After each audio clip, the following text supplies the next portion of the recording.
The first thing Hamid heard was the whisper of paper turning in an empty room. Not wind, not the scrape of a rat in the ceiling, not the soft settling of an old house after midnight. A page, slowly, deliberately, as if someone with dry fingertips had lifted it from the bottom corner and folded it over with care. He froze halfway up the stairs, one hand on the wall, the other clenched so hard around his phone that the edges bit into his palm. Every light in the house was off except the weak yellow bulb above the landing, and even that seemed sick tonight, buzzing faintly, swelling and dimming like it was breathing. Below him, the house lay in a silence so complete it felt staged. No television, no pipes, no traffic from the road beyond the courtyard wall. Just that single sound from upstairs, a page turning, from his grandmother's room. Hamid stared into the darkness above and felt something old and instinctive move inside him, something that had nothing to do with reason. He was 28 years old. He worked at a pharmacy in town. He paid rent on time. He laughed at ghost stories his cousins told after weddings. He did not believe a book could move by itself, but he knew, with the immediate animal certainty of a child smelling smoke, that he was not alone on the second floor. "Daddy," he called, and instantly hated how small his voice sounded. No answer, only another page. His grandmother had been dead for 3 days. The funeral had pulled people into the house from every branch of the family. Women in black abayas moving between the kitchen and sitting room with red eyes and tired hands. Men with bowed heads murmuring prayers in low clusters near the gate, children hushed for once by the heaviness in the air. But tonight, for the first time since her burial, everyone was gone. His mother and sister had driven back to Najaf before sunset. His uncle had insisted Hamid stay one more night in the old family house to lock up, sort documents, and collect the medicine chest his grandmother had kept in the cupboard beside her bed. "Sleep downstairs," his mother had told him. "And don't go into her room after Isha. Not tonight." He had almost smiled. "Why?" But she only looked at him in the rearview mirror while buckling her bag shut, and something in her face kept the joke from coming out. Now, standing on the stairs with his skin turning cold under his shirt, he remembered the way she had said it. Not as superstition, as warning. The third page turned. Hamid climbed. Each step seemed louder than it should have been, the old wood creaking under his weight while the air grew colder in a way that made no sense. The second floor always held the day's heat longer than the rooms below, but tonight it felt like entering a cellar. The landing opened before him. A narrow corridor, framed family photos, the runner carpet his grandmother used to beat clean every Thursday morning, and at the far end, her door standing slightly ajar. A ribbon of darkness cut through the doorway. The light over the landing flickered once, then steadied. Hamid stopped outside her room and listened. Nothing. Not even breathing. The house seemed to lean around him. His grandmother's door had always been kept closed. As children, they were allowed inside only after knocking. She was not cruel, only exact. Her Quran remained wrapped in green cloth on a carved wooden rihal beside the bed. Her prayer beads lay in a neat circle. Her white headscarves were folded into perfect squares. She rose before dawn every day for 40 years, and in a house full of noise, guests, griefs, and petty arguments, her room had remained untouched, as still and ordered as the inside of a mosque before the worshippers arrived. Now the smell reached him first. Not rot, not dust. Rain on dry earth. And something older underneath it, faint and bitter, like old perfume left too long in a shut drawer. He pushed the door open. The room was dark except for moonlight leaking through the lace curtain and striping the floor in pale bars. At first nothing looked wrong. The bed was made. The wardrobe stood closed. Her brass water jug rested on the small table by the wall. But then his eyes moved to the rihal. The green cloth was folded beside it. The Quran was open. Its pages shivered once, though the window was latched. Hamid did not step inside. He stared. The book had been closed that morning. He knew because he had wrapped it himself after his aunt dusted the shelf. He remembered the exact movement of his hands, awkward with reverence, trying not to smudge the gilt edges. His grandmother had taught them all never to leave it open carelessly, never to place anything above it, never to touch it without wudu if it could be helped. She had corrected even their posture while reciting from it, pressing a hand between their shoulder blades and saying, Sit straight before. Arabic lam Arabic lam Arabic alif Arabic Arabic Arabic Arabic Arabic leaf Arabic lam Arabic meme. Now it lay open at the center, pages spread wide as if someone had been reading and had only just stepped away. Hamid swallowed. Who's there? The curtain stirred. He flinched hard enough to hit the door frame with his shoulder. But the window was locked. He could see the hook fastened in place. His phone flashlight shook in his hand as he raised it, sending a white beam across the room. The bed, the carpet, the rehowl, the pale page. On the page, in black script he couldn't fully make out from here, there was a dark stain near the lower margin. His mouth went dry. He took a step into the room. The floor felt colder than tile, though it was only old wood under a thin rug. Every object seemed too sharp in the flashlight beam, too present, as if the room had been waiting for light. He approached the rehowl slowly, trying to force his breathing steady. The stain was not ink. It was water. No, not water. It was thicker than that, spread in an uneven oval that had dried at the edges and soaked faintly into the paper fibers without distorting the script. Beside it was another drop, then another. 3 in total. Tears, his mind suggested absurdly. He looked up at once, as if expecting someone to be standing over the book. No one was there. Behind him, the hallway remained empty. The house below was silent. His flashlight drifted across the wall opposite the bed. There, where his grandmother's shadow had used to fall during evening prayer, were 4 long marks in the plaster. Not old damage. Fresh lines scored down from near the ceiling to shoulder height, parallel and uneven, as if something with narrow, hard fingers had dragged itself down the wall searching for purchase. Hamid's pulse kicked. He backed away from the marks and nearly stumbled into the bedpost. The mattress dipped. He spun around. Nothing. Nothing but the quilt, tucked tight. Then the smell changed.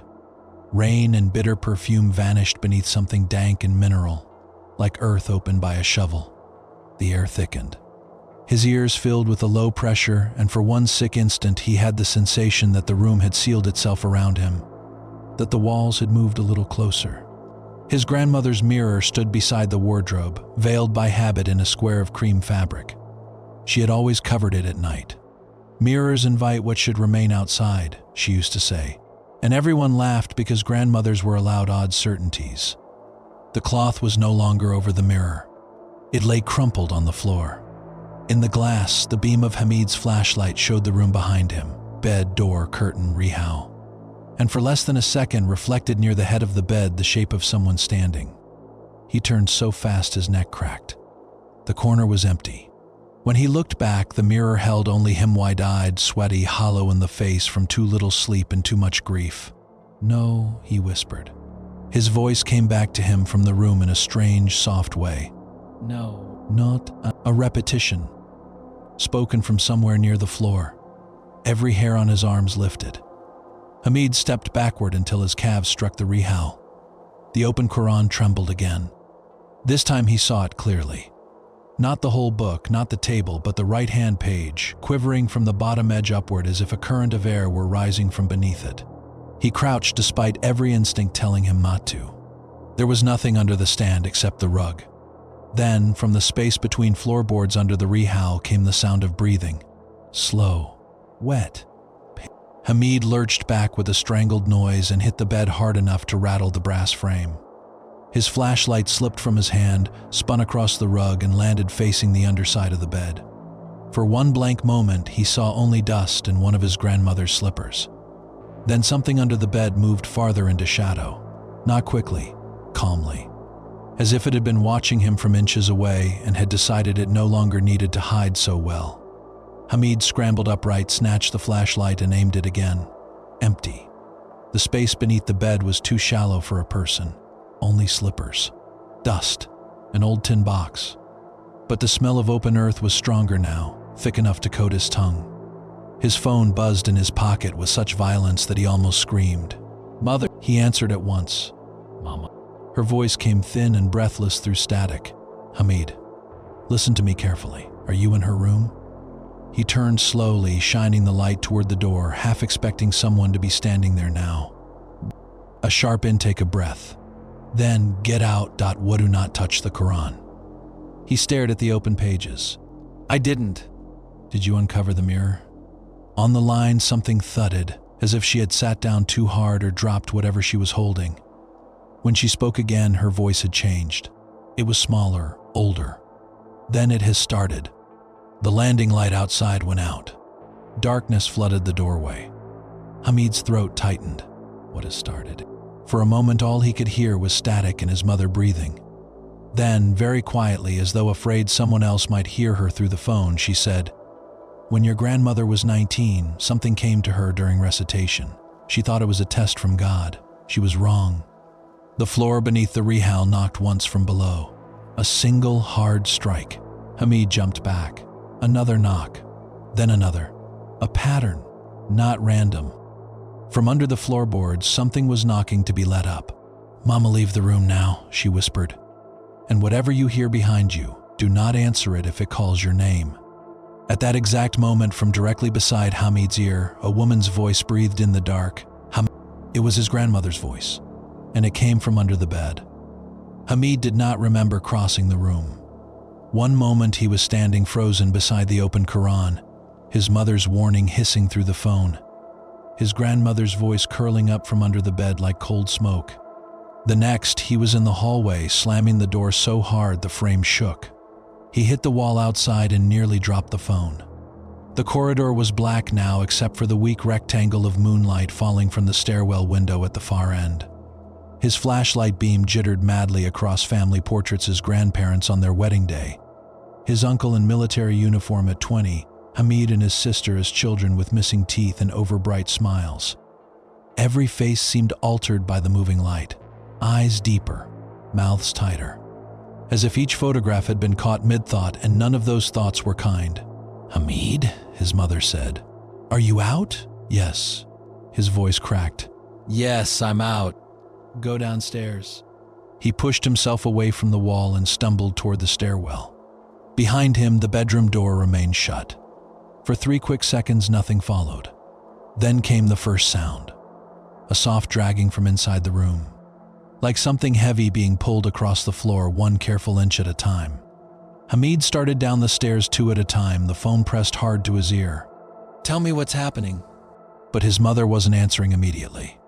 He could hear voices around Herman murmuring, a car door opening and slamming, his sister asking a question in a panicked whisper. It sounded as if she was outside somewhere, moving quickly. Then, breathless, "Listen to me. We should have told you years ago. Your grandmother made us promise never to speak of it while she was alive." He reached the bottom floor and turned on every light he could find. One after another, flooding the sitting room, the dining room, even the kitchen with harsh white brightness. It helped almost not at all. The house still felt occupied, as if the light had only revealed how much space there was for something to stand where he couldn't see. "Tell me now," he said. His mother was quiet for a second too long. "When she was young, before she married your grandfather, she used to teach children recitation in the village mosque. There was an old woman there, no one knew exactly where she came from. She arrived one winter, stayed in a room behind the women's prayer hall, and listened. Always listening. People said she knew things she should not know. They said if she heard you recite, she could tell what you feared most." Hamid swallowed and looked toward the ceiling. The house above creaked once. "My grandmother told me stories like that too." This one was true. A prickle moved down his back. "Your grandmother was 19, his mother continued. Beautiful, stubborn, proud of her voice. She had memorized more than half the Quran and thought nothing in this world could shake her. One evening after Maghrib, she found that old woman in the prayer hall, sitting alone in the dark. She was reading from a Quran that did not belong to the mosque. Your grandmother said the pages looked wrong. Too dark, not dirty dark as though the paper had been dipped in tea and dried in smoke." Hamid found himself staring at the low table in the sitting room, at the bowl of dates someone had forgotten after the funeral. The dates gleamed under the ceiling light like small wet stones. "What happened?" the old woman asked your grandmother to recite. She refused. The woman laughed and said, "Then it will recite to you." Something tapped above him. 3 light knocks. From the ceiling. Hamid stepped back into the center of the room and aimed his flashlight upward on instinct, though every light downstairs was already on. "Mama, after that night," she said quickly. Your grandmother began hearing verses recited in her room after midnight. Not all of them, just certain ones. Verses of warning, of judgment, of punishment. At first she thought she was imagining it. Then things began moving. Her mirror uncovered itself. Water appeared on pages. Doors opened. And one morning she found marks on her wall like fingers had been climbing down from the roof. Hamid's gaze drifted toward the staircase. The upper landing was bright now from the hall switches below, but the brightness ended halfway up, as if the light lost courage before reaching the second floor. She told her father, his mother said, and he took her to an imam in another town. The imam listened and asked only one question. Did anyone ask you to recite where you should not have recited? Hamid's skin tightened. What does that mean? It means some things listen when the Quran is read. Not all of them come to be guided. A dry sound scraped across the ceiling again, longer this time, moving from the direction of his grandmother's room toward the top of the stairs. Hamid backed into the kitchen doorway. So what was it? On the phone, his mother answered with obvious reluctance, as though speaking the name might invite notice. The imam called it a Arabic Sin, Arabic Alif, Arabic Meme, Arabic Teen. Hamid frowned. A listener? Yes, but not like a person listens. It attaches itself to recitation. It comes where the words are pure and tries to wear them. Like a thief stealing a uniform. It cannot touch the book itself, not truly. But it can wait near it. It can imitate. It can repeat. And if it is fed for long enough by fear, grief, or obsession, her voice faltered. It learns the house. Hamid looked again toward the stairs. Nothing visible. Still that sensation persisted. Someone standing just beyond the line of sight. Weight slightly forward, head tilted, enjoying the weight. What fed it? Yeah. He heard her exhale. Your grandmother. There was a loud metallic crash upstairs. Hamid jerked so hard the phone nearly slipped. He knew the sound immediately. The brass water jug from her room. Then came a second crash, then a dragging impact like furniture shoved across wood. Mama, listen. The imam gave her instructions. For years, she followed them exactly. Never leave the mirror uncovered after sunset. Never sleep with the Quran open in that room. Answer a voice from inside the house after midnight unless you see the speaker's face. Never speak to it as though it were family. And if it ever says your name from below you under the floor, under the bed, through the drain, through the earth you leave, immediately, below you. Hamid looked down at the kitchen tiles. At the dark line of the drain beside the sink, the tiny sound came from it. Not a syllable dragged through a throat too close to the metal grate. He stumbled backward into the dining room so fast he hit a chair and sent it skidding. The flashlight beam shook over the sink, the counter, the drain. Nothing there. But he had heard it. His mother had heard something too, because her breathing sharpened. Don't stay alone. Go outside. We're on the way. How far? No answer. Just road noise and the muffled roar of an engine. Too far. Another sound came from upstairs, this time unmistakably footsteps. Slow and deliberate, crossing the second floor corridor. 1, 2, 3, and then stopping at the top of the stairs. Hamid could not see that angle from where he stood. He only saw the lower half of the staircase, empty, sun-bright under the hall lights. But every nerve in his body told him something had reached the upper landing and was standing there looking down at him. His mother said, Hamid, I need you to tell me the truth. When you wrapped the Quran this morning, was it open already? He closed his eyes for a second, trying to remember. Funeral haze, incense, relatives talking, his aunt dusting shelves. He had lifted the cloth, adjusted the book, tied the wrap again. His stomach dropped. It was heavier, he whispered. Why? I thought maybe the stand had shifted, but it felt heavier when I lifted it. And the pages... A picture flashed into his head with sudden brutal clarity. Not memory exactly. More like something his mind had refused to look at fully until now. There was dirt on the bottom edge. His mother made a sound low in her throat, half fear, half despair. You should have told me. I didn't think no. You didn't. The footsteps overhead began again. This time they came down one stair, then another. Hamid backed toward the front door, not taking his eyes off the staircase. What does it want for someone to mistake it for the dead? The third step groaned under a new weight. But why now, he said. She kept it away for years, didn't she? Yes, then why now? Because grief makes openings, he thought suddenly, though his mother had not yet said it. Open rooms, open mirrors, open books, open hearts still calling the names of those who are gone. His mother answered in a whisper that confirmed it. Because the house is full of her absence. The fourth stair. A shadow lengthened on the wall above the turn in the staircase, long and crooked, but no body cast it. Hamid fumbled for the lock behind him and pulled the front door open. The night outside should have felt like release. Instead, the courtyard beyond the threshold looked wrong too still. The fig tree unmoving, the air strangely silver under the moon, as if the world beyond the house had gone flat and distant. He hesitated.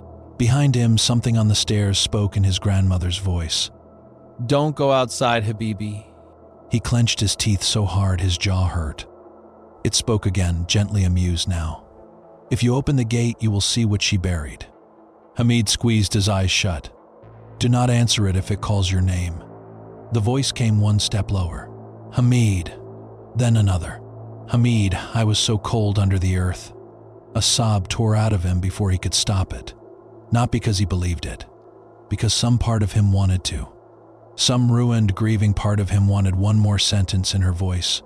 One more impossible chance to hear her say anything at all. His mother heard the change in his breathing. Don't listen to it. She sounds like her. That is how it enters. The front gate stood 10 meters away across the courtyard. Old iron, peeling paint. Beyond it, the lane. Beyond the lane, other houses, other people. Real life. He stepped onto the threshold. The air outside was colder than the house. On the tiles of the courtyard, faint under the moonlight, were wet footprints. Small, leading from the gate toward the front door. Not one set, many. Dozens of overlapping prints, as if a crowd had walked into the house in silence while he sat downstairs and never walked back out. Hamid stopped breathing. His flashlight moved over them shakily. Some were adult-sized. Some looked like children's. All of them were damp and dark against the stone, though there had been no rain for 2 weeks. Every print faced inward, toward him. Hamid. What do you see? He couldn't answer, because one of the wet footprints near the threshold changed shape while he watched, deepening slowly, as if an invisible foot were pressing into it from above. Then the next print darkened. Then the next. One by one, the courtyard footprints began filling in toward the door. Something was walking along the path they had left, coming in. He slammed the door shut and threw the bolt. At once, from the other side of the wood came a soft chorus of knocks. Not one hand. Many. Polite. All together. His mother's voice rose with panic. Read Ayat el-Kursi. Now, Hamid tried. The opening words came quickly, learned in childhood and used 1,000 times. But by the second line, his mouth felt numb. The syllables tangled. He could hear his own voice thinning, faltering. From the staircase behind him, the thing in his grandmother's voice began reciting with him. Not behind. Better than him. Perfect. The knocks at the front door stopped. The house listened. Hamid stopped reciting in horror. The voice on the stairs did not. Verse after verse poured down in his grandmother's exact cadence. Beautiful and measured and impossible. And with each word, the lights in the house dimmed a little more. His mother was screaming his name now through the phone, but he could barely hear her over the recitation. The bulb in the hallway burst. Glass rained onto the floor. The kitchen light went next. Then the dining room. Darkness swallowed the house room by room while that voice continued, never faltering, never rushing, until only the sitting room lamp remained, flickering weakly above Hamid's head. And in that last trembling light, he finally saw what had been descending the stairs. Not his grandmother. Something draped in her white prayer cloth, yes. Something bent to her height. But the cloth did not fall over a human body. It hung over too many angles, too many joints, as if several thin limbs were folded inside it in the wrong order. Where a face should have been, there was only darkness beneath the veiland within that darkness. Two wet reflections shining low and close together, like eyes opening near the mouth of a tunnel. It stopped halfway down the stairs. The recitation ended. Then, in a voice no longer pretending to be gentle, it said, "She left me hungry." The last bulb went out, And from above, from below, and from behind the walls, the entire house answered with the sound of pages turning. The pages were turning everywhere. Inside the walls, under the floor, above the ceiling. A dry, layered whisper raced through the house, room to room, as if dozens of unseen hands had opened books in the dark and begun leafing through them at once. Hamid stood in total blackness with the dead phone pressed to his ear, the last bulb shattered at his feet, his own pulse booming so loudly it seemed to shake the air in his chest.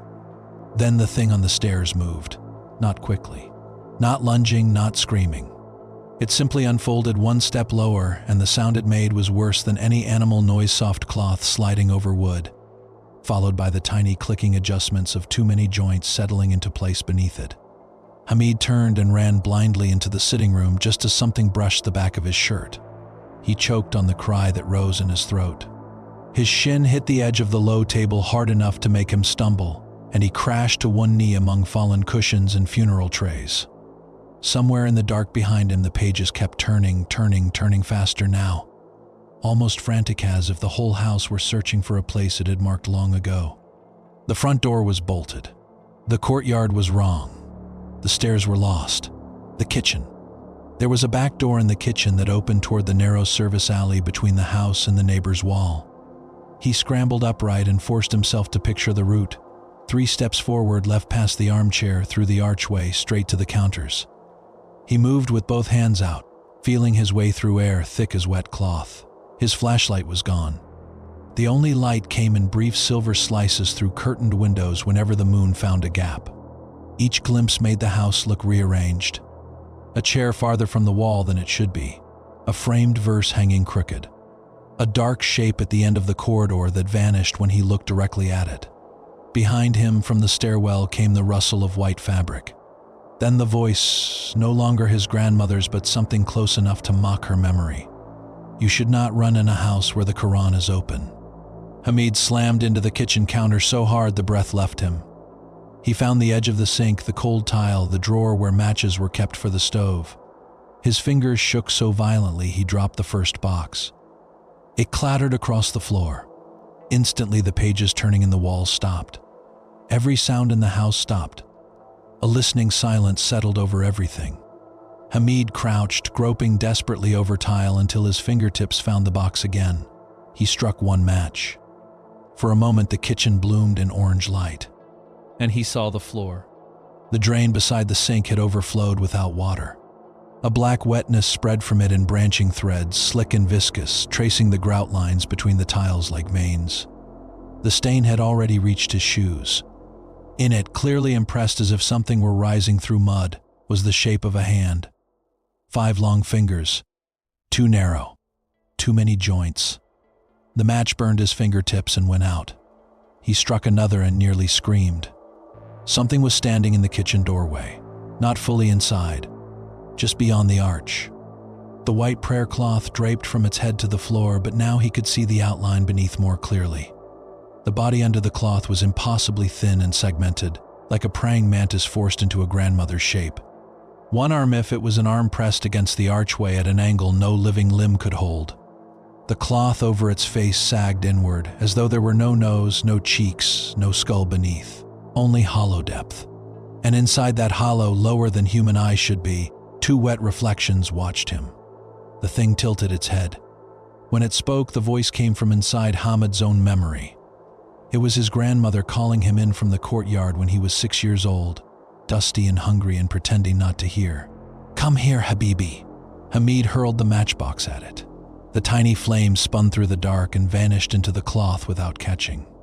The figure did not flinch. Hamid ran past the stove, grabbed blindly for the back door latch, and found it slick with old oil.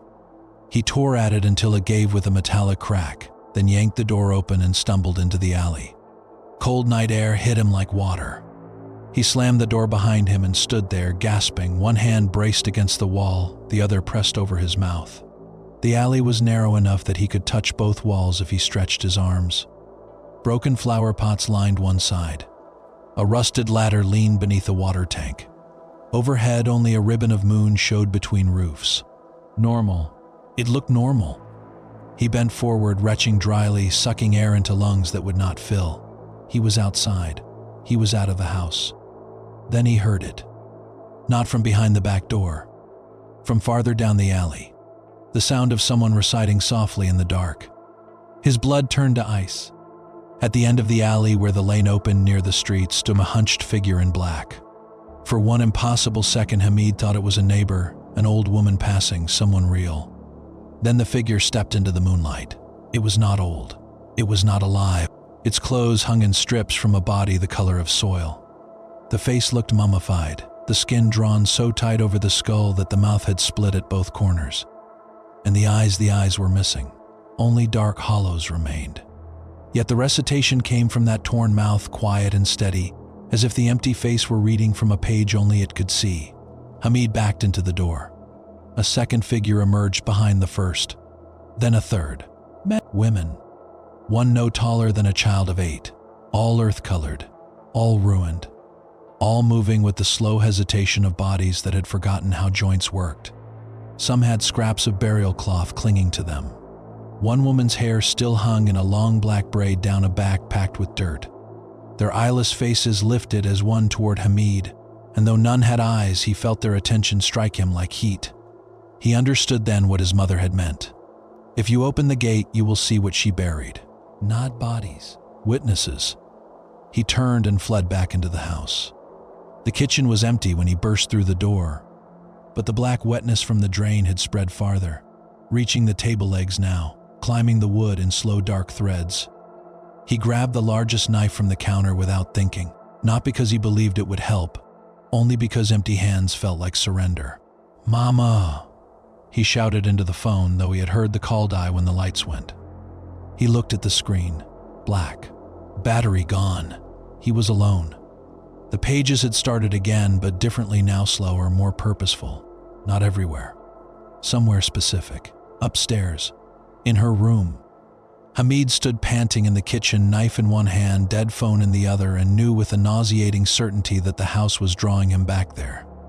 A memory surfaced with cruel precision. He was 12 years old, feverish, waking near dawn on a mattress in this same sitting room during a summer visit.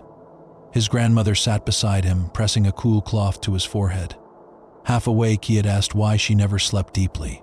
Her hand had paused. Then she said, because some doors do not stay shut by themselves. At the time, he had thought she meant the warped wood in the old house. Draft, humidity, age. Now he understood that she had not meant doors at all. Hamid moved toward the staircase. Each step upward felt like consenting to something. The house grew colder with every rise, and the smell of damp soil thickened until he could taste it. He passed the family photographs again. In the dim moonlight leaking from the landing window, every face seemed subtly wrong now, not altered in expression but in direction. Turned. As if each photographed person were looking not at the camera, but at something standing beside it, waiting to be noticed. At the top of the stairs, the corridor lay silent. His grandmother's bedroom door was open. Moonlight poured across the floorboards. Hamid approached with the knife held uselessly out in front of him. Inside, the room had changed. The bed was no longer made. The quilt had been dragged halfway to the floor. The mirror stood bare and gleaming, reflecting the window, the doorway, and Hamid's own pale face. The wall with the scratch marks now held many more dozens upon dozens, layered over one another in vertical clusters like something had spent years trying to climb out and had kept slipping back. And the Quran was still open on the rihal, but the pages beneath it were no longer resting on wood. The stand had sunk halfway into the floor. No worse. The floor beneath it had opened. Not broken. Opened. The boards parted around the rihal in a clean dark gap just wide enough to reveal the hollow below. And from that hollow rose the smell of a grave newly disturbed. Hamid stared in disbelief. The wood around the opening was not splintered. It looked folded back, bent away with impossible neatness, as if the house itself had made room. Beneath the rihal was a cavity, and inside it, wrapped in a decaying green cloth gone almost black with age, lay another book. Hamid stopped breathing. It was larger than the Quran above it. Its cover had once been leather but was now cracked like old skin. Damp earth clung to its corners. Around it were strings of prayer beads snapped and scattered into the dirt. Rusted nails, clumps of salt turned gray with age, and the dried husks of leaves he did not recognize. A binding, a burial, an attempt to keep something down. His grandmother had hidden it here, directly beneath the holy book, as if pinning one thing with another. The thing at the bottom of the grave was not meant to be read. Hamid knew he should run. Every instinct he had was screaming at him to run, to burn the house, to leave the town if he had to. But another force, subtler and colder, was at work now. It pressed against his mind with terrible intimacy. Not commanding, suggesting. No. He crouched despite himself. The dark hole seemed deeper than it should have been. The old book lay on packed earth several feet down, though the space beneath the floorboards ought to have been shallow. And behind it, half hidden in the black, something pale curved upward. Bone. Human bone. Then clothes shifted softly behind him. Hamid whirled, knife raised. The room was empty, but in the mirror standing directly behind him was his grandmother. Not the thing in the prayer cloth. Not an imitation crudely arranged from memory. This was her as she had looked in life, small, upright, wrapped in white, her lined face grave and exhausted. Her eyes met his in the glass, and in them he saw not hunger or deception, but urgency so fierce it hurt to look at. She lifted one finger to her lips, then pointed not at the old book in the floor, but at the open Quran above it. Hamid's chest clenched. "Daddy?" Her expression changed instantly, not with malice, with terror. She shook her head once, violently. Too late. Because the moment he spoke, the reflection in the mirror peeled open. Her face split from chin to forehead like wet paper tearing, and behind her features was not flesh but darkness full of turning pages. Two low, wet eyes opened inside the rip. A mouth unfolded beneath them, crowded not with teeth but with tiny moving lines of black script writhing over one another like insects. The mirror exploded outward. Glass sliced Hamid's cheek and hands as he threw himself sideways. The knife skidded under the bed. The room filled with a sound like 100 people inhaling sharply at once. From the hole beneath the rehow, a hand shot up through the gap in the floorboards and clamped around Hamid's wrist. It was not dead flesh. Not exact. It felt like soaked parchment wrapped around iron. Another hand seized his ankle. Then another. From below the floor, from the grave-like space where the old book lay buried, shapes began to emerge, arms, shoulders, veiled heads forcing upward through the gap with jerking, determined movements, as if an entire congregation had been kneeling under the house and had finally heard permission to rise. Hamid screamed and kicked wildly, clawing at the floor with his free hand. The grip on his wrist tightened until bones ground together. And from inside the hole, from somewhere beneath all those reaching limbs, his grandmother's real voice finally came, faint, distant, strangled by earth. "Do not let it close the book." Hamid twisted with everything he had, but the hands dragging him downward were impossibly strong. His chest slammed against the floorboards. Splinters tore into his palms. The thing gripping his ankle yanked once, hard enough to wrench a cry out of him, and his body slid several inches toward the opening beneath the rehow. The open Quran trembled above him, its pages fluttering with a dry panic, while from the grave-like hollow below, more limbs forced their way upward through the parted boards. They were not bodies climbing out, not whole ones. Arms, shoulders, fragments of veiled heads, fingers with dirt packed beneath the nails, sleeves rotted to ribbons, a wrist with prayer beads fused into the skin by time and pressure. The gap in the floor should never have been wide enough to admit so many grasping things, yet they kept emerging, overlapping, contorting, reaching through one another like forms in bad water. Hamid's free hand closed on a jagged shard of mirror glass. He drove it down into the wrist clamped around his ankle. The hand convulsed and released at once. Not blood-black water spilled over his foot, icy and thick as drained slime. A smell of graves burst upward from the wound, so powerful it coated the inside of his nose. The fingers on his wrist tightened in retaliation, crushing bone. Hamid screamed and hacked at them again with the shard. This time the glass broke in his hand, slicing deep into his palm, but the grip loosened just enough for him to rip free. He scrambled backward on hands and heels, slipping in black wetness until his back struck the bed. The hands did not pursue him immediately. They only crowded the edge of the opening and flexed there, blind and patient, as if waiting for a command. Then the white prayer cloth at the doorway stirred. The thing entered fully.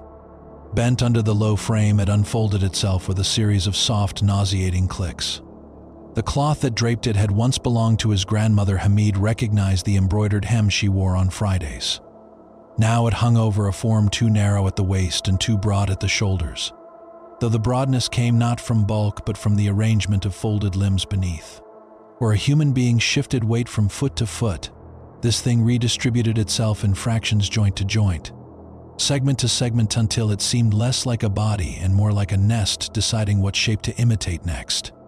Its face was still hidden inside the prayer cloth's hollow shadow, but the two wet reflections inside that shadow were brighter now, lower, near the level of a throat. It stepped toward the rehow. Immediately the hands at the opening recoiled, flattening themselves against the dirt below like worms shrinking from salt. Hamid understood in a rush of cold certainty. The buried things feared it too. The creature reached one long hand toward the open Quran. The finger stopped a hair's breadth above the page, trembling. It could not touch the book, not directly. His grandmother had bound it there for years with that rule. So it smiled. Not with a mouth Hamid could see, but with the whole posture of its body, and it turned toward him. "Close it," it said in his grandmother's voice. Hamid pressed himself farther against the bed frame. His wrist throbbed. Blood ran down his hand from the broken glass cut. No. The cloth over the creature's head twitched.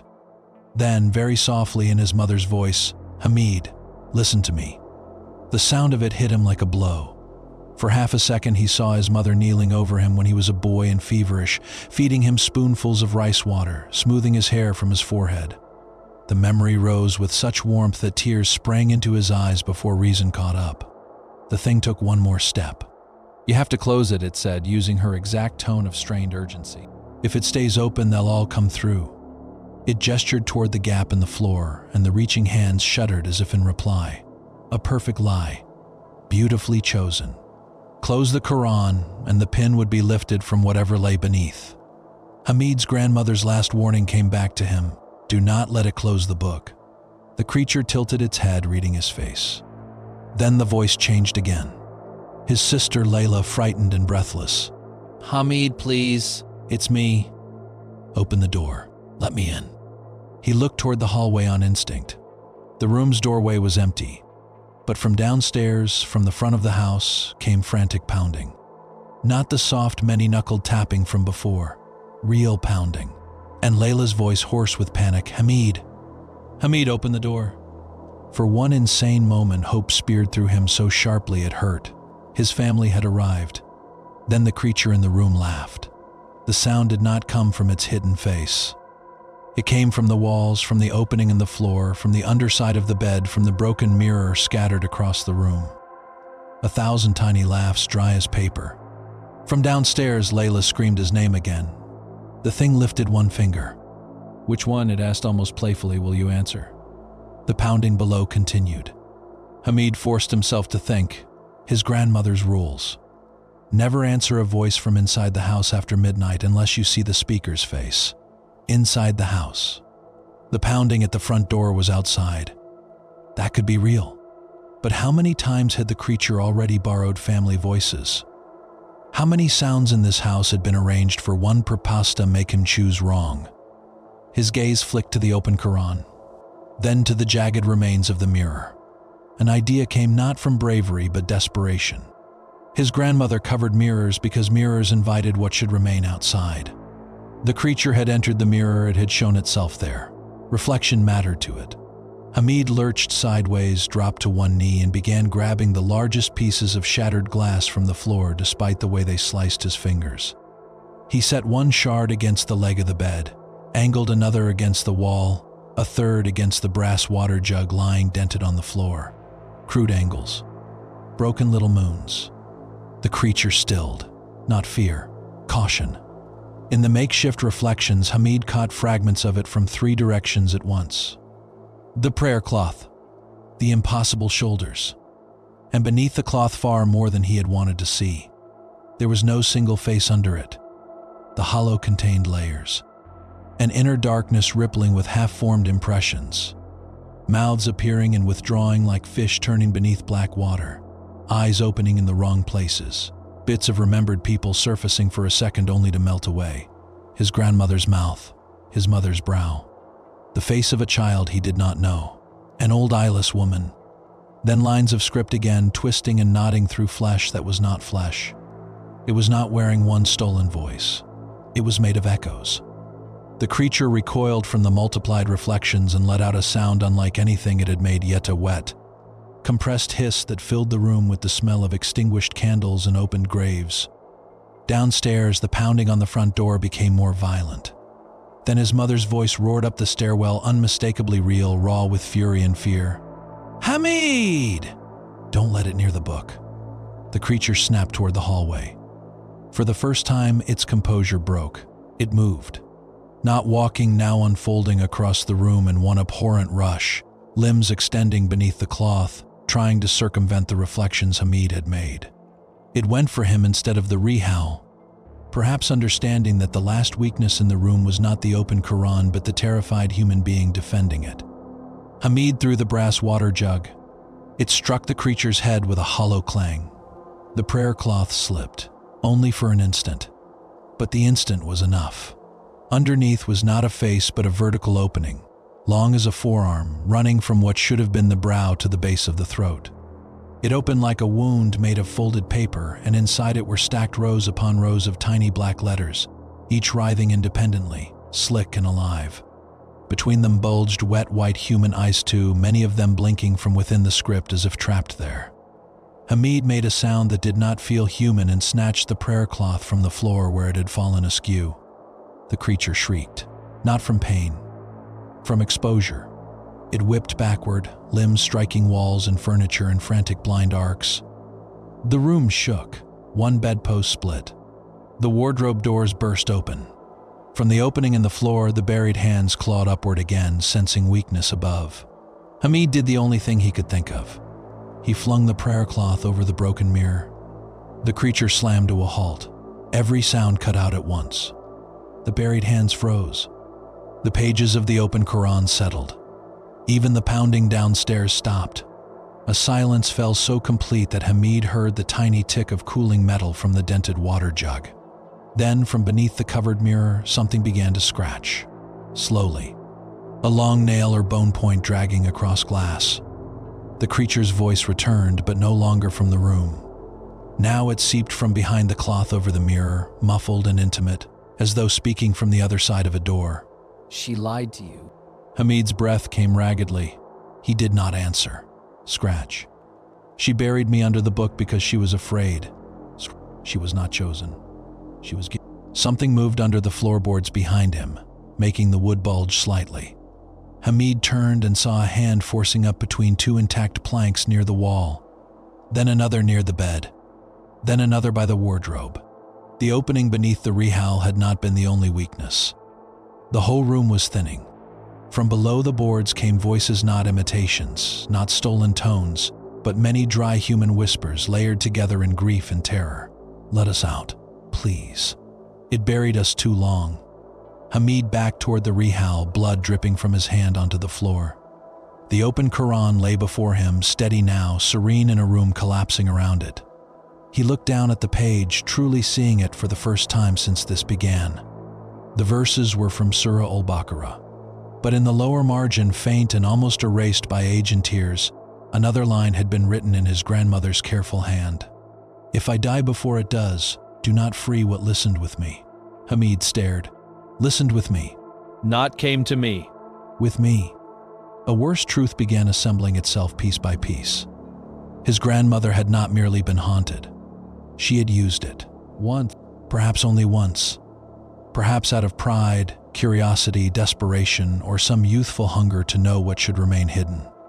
The old woman in the mosque had offered a door, and his grandmother had opened it just enough to look through. Whatever answered had attached itself to her recitation, learned her voice, learned her fears, learned the shape of holiness from the edge of its hearing. And it had wanted more. The scratching behind the covered mirror grew faster.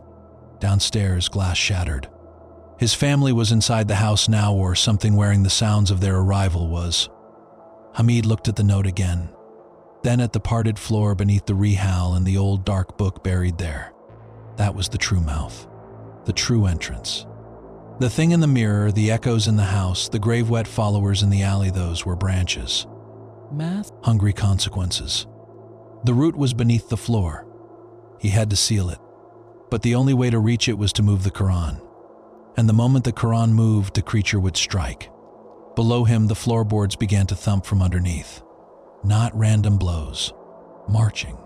As if many bodies were assembling in the dark beneath the room, taking position directly under his feet. Then from the hallway came running steps. Real, fast, heavy. His mother appeared in the doorway, her scarf half fallen, face ashen, carrying a clay bowl in one hand and a bundle of something wrapped in cloth in the other.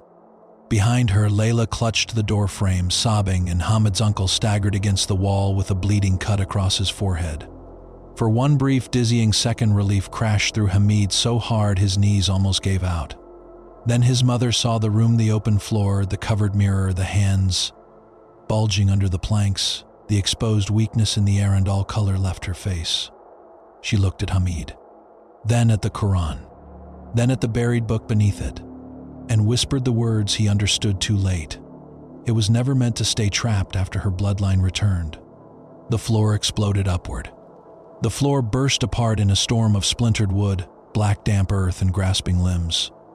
Hamid threw his arms over his face as boards shot upward like snapped ribs. One struck the wall hard enough to crack plaster. Another spun across the room and smashed the lamp base. Layla screamed from the doorway.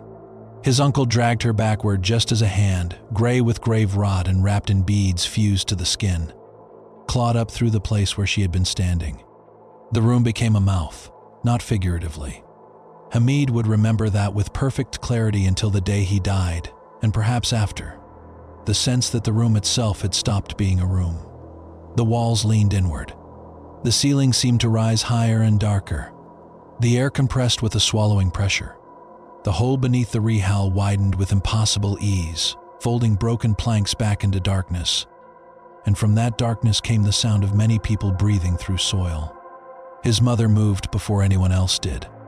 "Back!" she shouted, shoving Layla and his uncle into the corridor. Then she flung the contents of the clay bowl in a wide arc across the floor. Salt. Coarse, bright, and sudden as a line of frost. It struck the reaching hands, and the things beneath the floor recoiled violently. The room filled with a dry shrieking, not from one throat but many, 1,000 whispers scraping into a single scream. Black wetness hissed where the salt landed. The hands spasmed, fingers snapping shut and open. His mother dropped to her knees beside the rehal. "Hamid, the cloth!" He stared at her, stunned. "The cloth now!"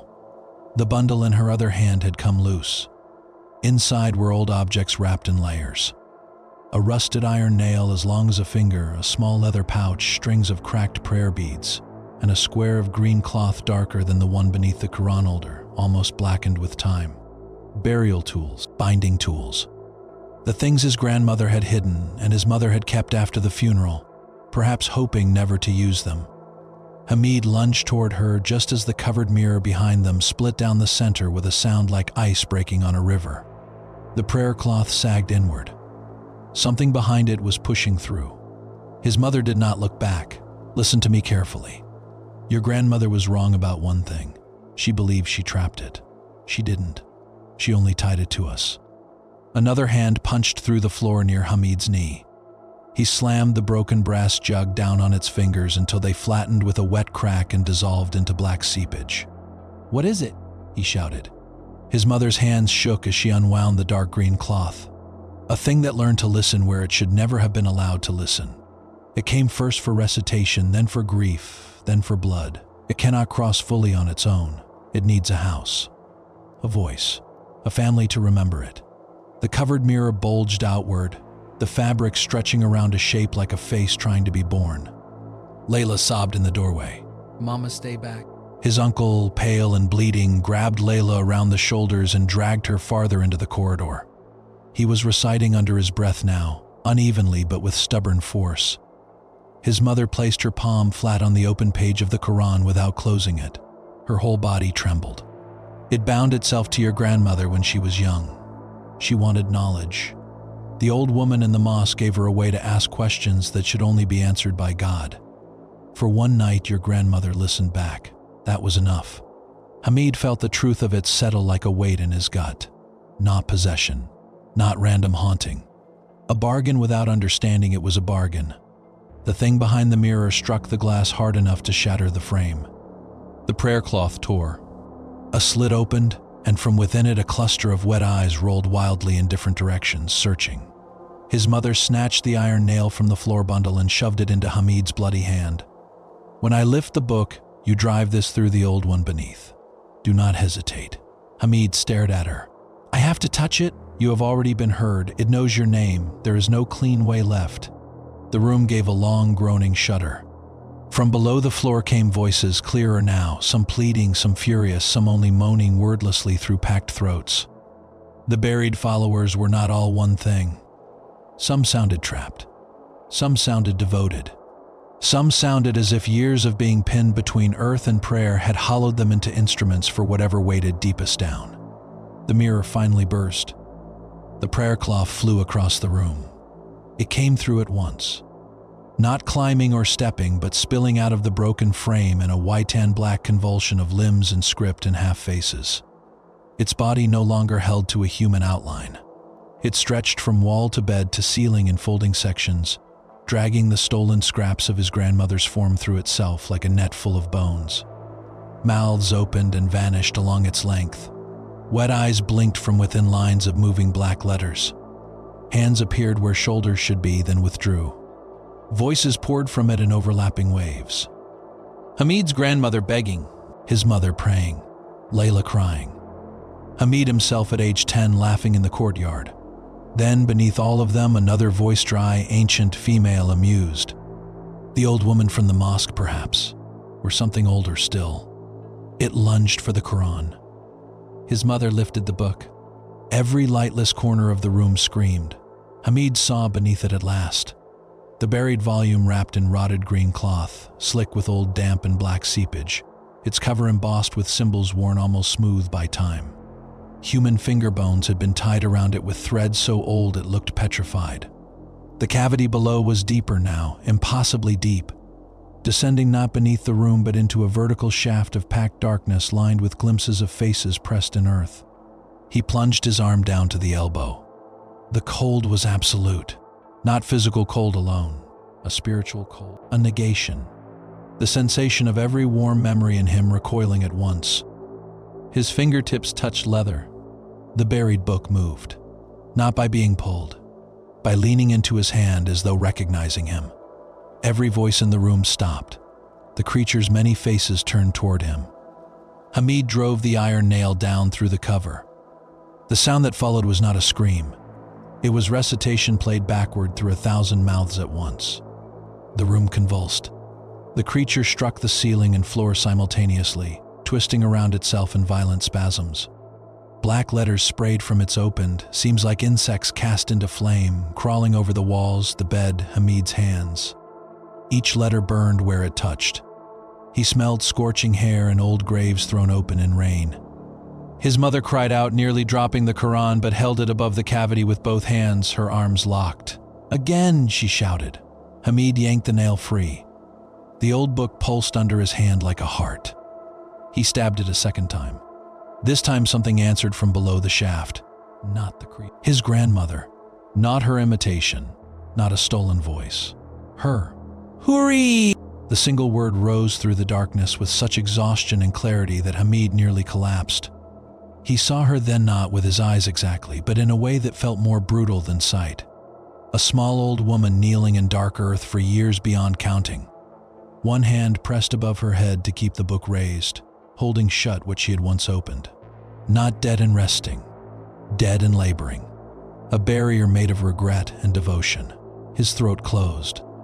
The creature shrieked and flung itself toward him. His uncle intercepted it with the brass rehow, swinging it like a shield. The wood shattered on impact, but the blow diverted the thing just enough that it crashed into the wall instead of Hamid. Plaster burst outward. His uncle flew backward into the corridor and did not get up. Layla screamed his name. Hamid drove the nail down a third time. The buried book split. A crack raced across the cover, then widened violently. Black fluid erupted from it, splattering his face and chest. The smell was unbearable, old water sealed in graves, bitter perfume, scorched paper, something sweetly rotten beneath it all. The shaft below yawned wider, and from deep within came movement, not rising, falling. The faces in the earth lining the shaft were dropping away one by one, as though the walls themselves were collapsing inward into a depth beyond measure. The hands clawing through the floorboards withdrew in frantic jerks. The earth-colored figures in the alley outside began wailing, voices muffled by walls and distance. The creature sensed what was happening and changed instantly from rage to terror. For the first time, it tried to flee. It flung itself toward the broken mirror, toward any reflection, any opening, any borrowed face it could wear to escape. Its body shredded as it moved, parts of it unraveling into loose script and eyeless masks and lengths of white cloth. But the room had changed. The air itself had tightened around it. The open Quran in his mother's shaking hands blazed with a stillness so complete that every false voice around it broke apart. The thing hit the mirror frame and stuck there, writhing. Its stolen mouths all opened at once and pleaded in a chorus of family voices. Hamid. Habibi. My son. Please, don't leave me. He could not move. The most terrible voice came last. His grandmother, exactly as she had sounded in life on soft winter mornings, calling him to breakfast. Come here. Tears blinded him. His mother shouted, It's not her. But he already knew. Because beneath the pleas, beneath the chorus, beneath all the beautiful theft it had woven from memory, he could hear something else now. Hunger only. Endless and humiliated and afraid. He snatched the leather pouch from the floor bundle and tore it open with his teeth. Inside was soil. Grave soil, perhaps from the first burial place of the book, or from the mosque, or from some threshold his grandmother had crossed when she chose to bind herself to this sin. He did not know. He only knew his mother nodded once when she saw it. Into the split, she said. The creature thrashed harder, trying to pull free of the frame. The shaft below roared with descending voices. Wind rose through the room, though every window was shut, sucking at curtains, clothes, hair. Hamid thrust his hand into the broken buried book and poured the soil into its open spine. The effect was immediate. The old book caved inward like a lung collapsing. The shaft beneath it snapped wider, and the creature in the mirror gave a sound of such total despair that every other noise seemed small beside it. All at once the room began to take it back, not gently.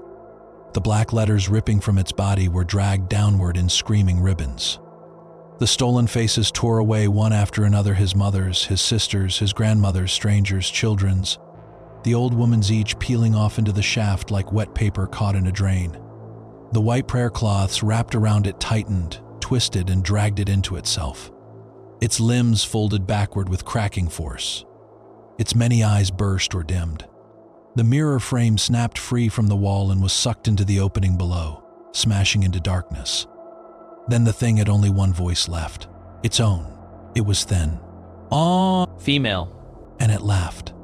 Even then, while being dragged into whatever judgment waited below, it laughed as though some final cruelty still pleased it. Hamid understood too late why. The pull became enormous, not only on the creature, on everything blood-bound to it. His mother cried out as her feet slid across the floor toward the cavity. The Quran slipped in her hands. Hamid lunged and caught her around the waist. Layla seized his shoulders from behind, sobbing. The whole family became a chain of straining bodies while the room tore itself apart around them. Below, in the shaft, he saw his grandmother clearly for the first and only time. She was kneeling in earth up to her chest, face calm despite the ruin around her. The decades of strain were on her. So was relief.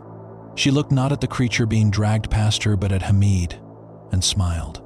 Not because they were safe, because she finally was. Then she placed one hand against the descending dark and let go. The shaft slammed shut. The floorboards snapped together with a cracking report that shook the entire house. The rehal toppled. The old dark book vanished. The wind died. The voices stopped. Every hand, every stain, every crawling letter disappeared as though inhaled by the earth itself. Silence fell. Real silence.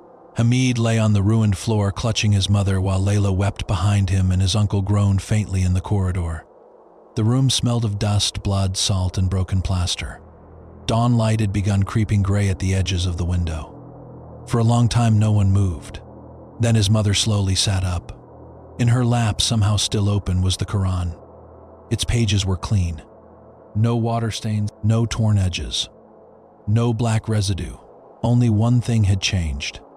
In the lower margin, beneath his grandmother's old note, a new line had appeared in fresh, dark handwriting. Nodding. Something finer, sharper, as if written from the other side by a steady hand. I heard it close. Hamid stared until the letters blurred. Outside, the first call to prayer rose over the neighborhood, thin and human and heartbreakingly ordinary. They buried the broken mirror before noon. They burned the prayer cloth in a metal basin in the courtyard while his mother recited and would not let anyone speak over the flames. They repaired the floor themselves, plank by plank, without calling neighbors in to help. His uncle said little afterward. Layla stopped sleeping with mirrors uncovered. His mother never again left a room without glancing back at it once. As for Hamid, he moved out of the old house before the week ended. But some things did not leave with him. For months afterward, whenever he passed a dark window at night, he would glance at his reflection and see, just for an instant, someone else lagging behind his movements by the smallest fraction of a second. A week after they sealed the room, his mother found something in his grandmother's wardrobe, a letter hidden inside the hem of an old abaya. It was addressed to no one, written in the same careful hand as the note in the Quran. It said only this: "If you are reading this, then it returned for my family as I knew it would. Forgive me, I was young, and I believed that hearing what is hidden was the same as understanding it. It is not. If it takes me when it comes, do not pray for me at the house. Pray where there are windows and sun. And if, after all this, you ever hear my voice from beneath you, run." He kept that letter folded in his wallet for nearly a year. Then, one winter evening, while stopping for fuel on the highway between Hilla and Baghdad, he went into the station restroom and found a Quran resting on a narrow shelf above the sink. It was open. No one else was inside. The fluorescent light overhead buzzed softly. Water dripped from a loose tap. Outside, trucks growled past in the dark. Hamid stood very still. He had learned by then to leave such things alone, to step back, to recite quietly and go, and he would have. He truly would have. Except that at the bottom of the right-hand page, in handwriting he recognized instantly, was a fresh line not present before. Not his grandmother's. His own. Written in black, trembling strokes across the margin, I heard it answer. And beneath the sink, from somewhere past the drain pipe and the concrete and the miles of buried earth below the station, something knocked once from under the floor and softly said his name.